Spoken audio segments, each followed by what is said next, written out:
Indonesia darurat oligarki. Petinggi ex-Panglima TNI turun gunung, beri wasiat mengejutkan ke DPD RI. Sama saja, ini kan akibat politik. Reformasi ini politiknya beda dengan dulu. Makanya mau kita luruskan ini. Yang keliru kita betulkan, sudah sama dengan Pancasila. Ini akibat terlalu bebas, dia purnawirawan, ya bebas dong. Punya hak dukung siapapun.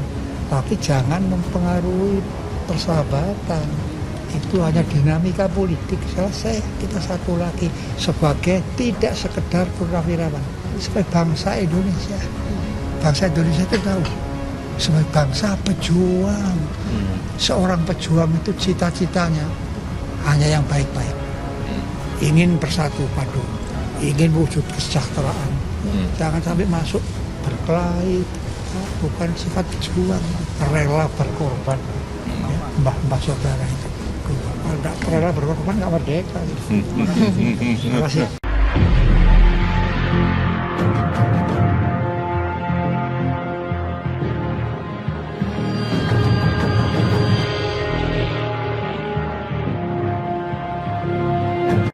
Tri Sutrisno sebut pikiran Lanyala untuk perbaiki bangsa gamblang dan komprehensif. Aktual.com. Pujian dilontarkan oleh Wakil Presiden RI ke-6 Tri Sutrisno yang mengatakan bahwa pemikiran Ketua DPD RI sangat gamblang dan komprehensif.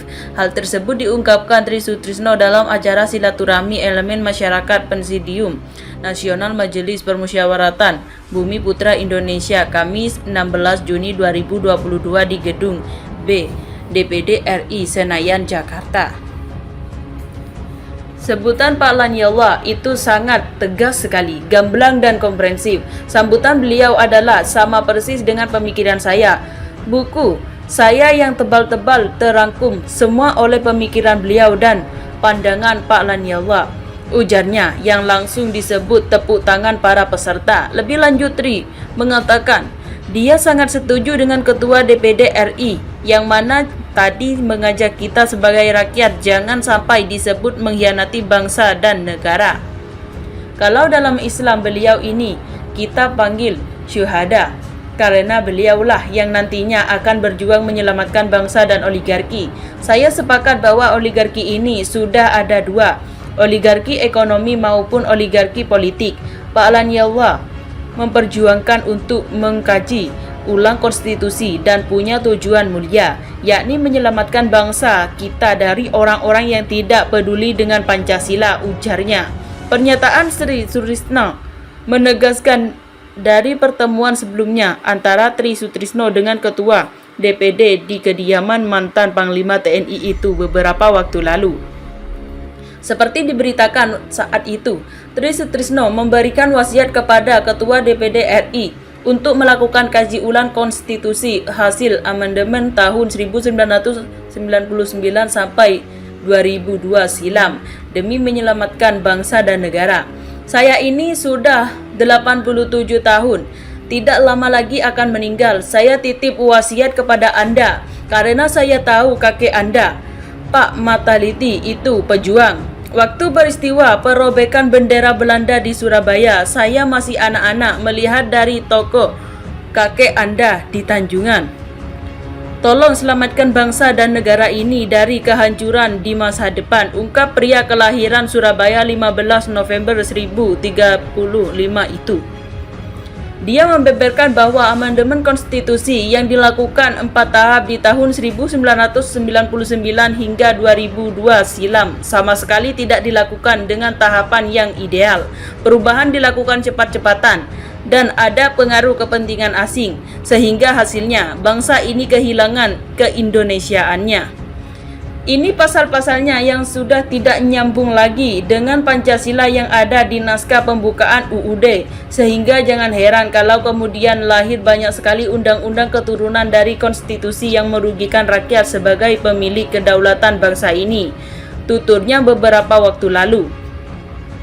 Puncaknya, kata Tri Sutrisno, adalah ubahnya sistem paling hakiki dari Pancasila, yaitu lembaga keterwakilan rakyat. yang dulu berada di lembaga tertinggi negara yaitu MPR, yang tertinggi dari DPR, utusan daerah, utusan golongan dan fraksi ABRI atau TNI sampai Polri. Sehingga sekarang sistem negara ini menjadi liberalis, individualistis, dan kapasitalis. Semua ditentukan partai politik, padahal Pancasila dirumuskan berdiri. Bangsa ini adalah sistem asli yang sudah sangat cocok untuk membuat Indonesia menjadi negara yang kuat dan berdaulat, tandasnya. Dikatakan Tri, situasi sekarang di mana legislatif menjadi heavy atau kuat dan read, bukan kemudian berdampak kepada check and balances yang kuat dan berpihak kepada kepentingan rakyat, tetapi menjelma menjadi parpol heavy. Karena DPR adalah kepanjangan parpol.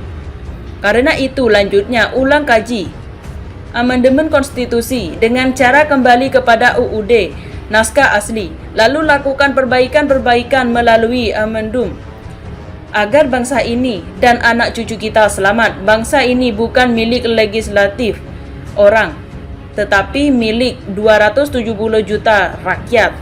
Semua minta Anda, saya, karena kakek Anda itu pejuang loh. Perjuangkan kaji ulang konstitusi kita.